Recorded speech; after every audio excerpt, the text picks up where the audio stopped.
Hey, what's up guys, and welcome back to the MMA Zone. Today, let's get started with some breaking news from UFC 317. It looks like UFC 317 has lost a main card fight. Yep, you heard that correctly. It was reported by Burt MMA on X that Paulo Costa versus Roman Kopylov is officially off the UFC 317 card. Also guys, make sure to like the video right now to help support the channel.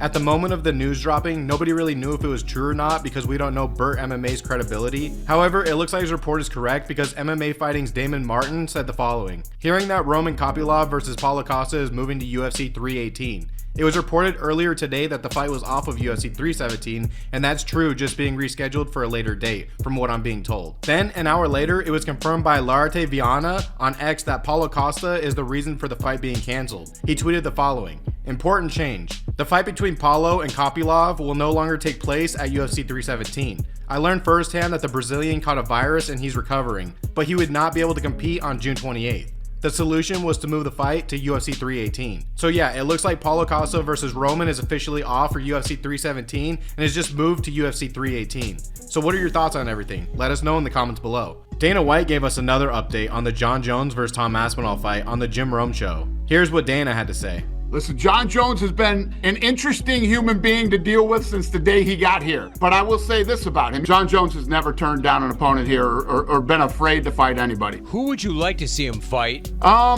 don't know. We'll see how this thing plays out over the next couple weeks. But yeah, if we can't get this fight done, we'll move on quickly.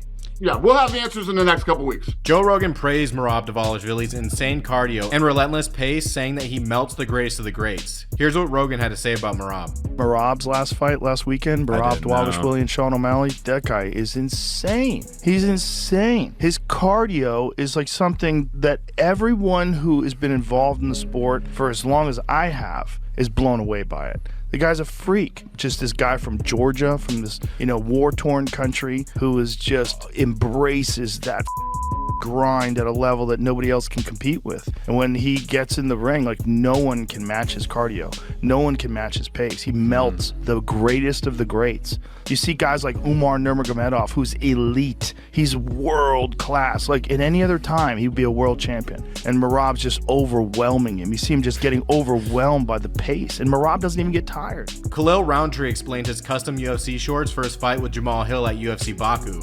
The shorts have his tattoos and everything's custom to him. Here's the clip. So it's got my tattoos, the tattoos that I received in Thailand, my sakyans.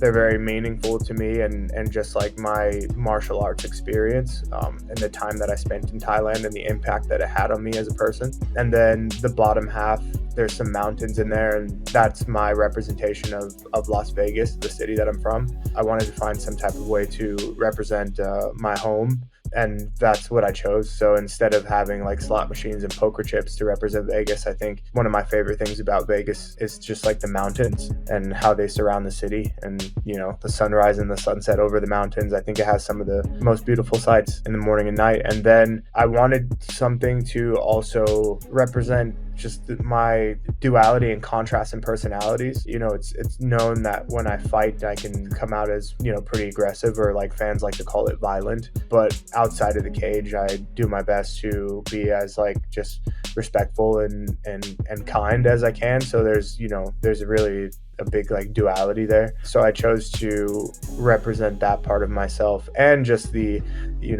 overall like striving for balance in life. So I wanted it to resemble a yin yang. So that's kind of like why it's split into two colors. Alex Pereira shared his weight recently, stepping on the scale and showing off 243 pounds, which is well above light heavyweight. As he's walking right now, he'd be a good-sized heavyweight, and honestly, he still looks fairly lean for the massive weight gain.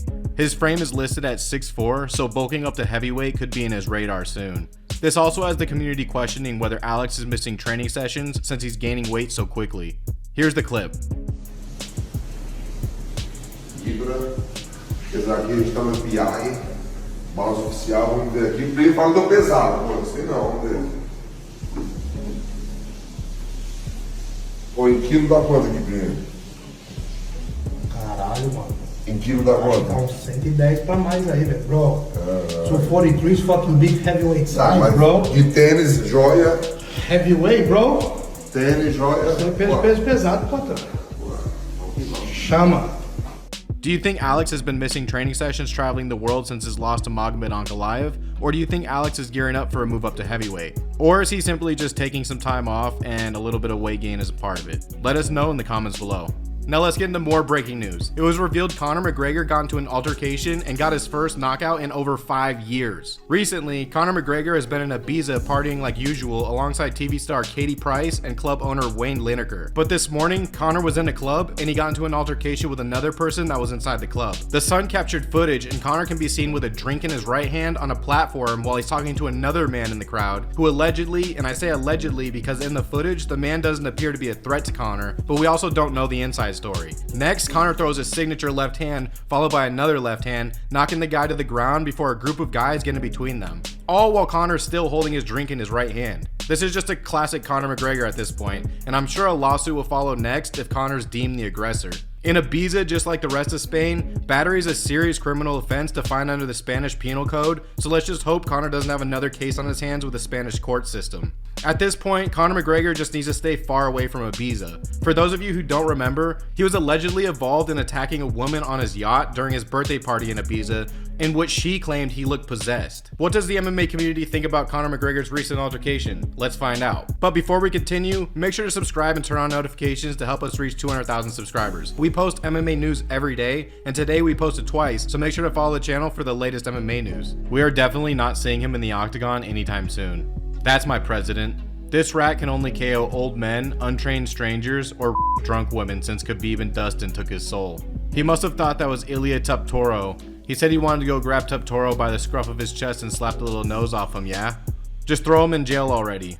Yeah, there goes Conor's career. He's gonna get arrested for and the guy didn't even do anything. And even if he said something, you have no right to punch someone. Well, it might cost him a bit, but Conor's back in the win column, guys. And Conor at it again. In the past 6 years, he's punched more people outside the cage than in it. All the man has to do is pay for bodyguards that will do this for him. That's it. Amazing how little discipline he has. We did it, boys. Conor McGregor is now 1-0 in 2025. I knew this win would come even if it wasn't a nightclub and not in the UFC against someone who's actually a fighter at all. Those were 2 quick shots. The champ is back. Here are our top comments from last video. Arman as a backup is gonna need a backup. Umar hadn't really earned his title shot the first time, and now he wants another one for free? At least fight 1 or 2 contenders before, man. I want to see Umar versus Sean O'Malley.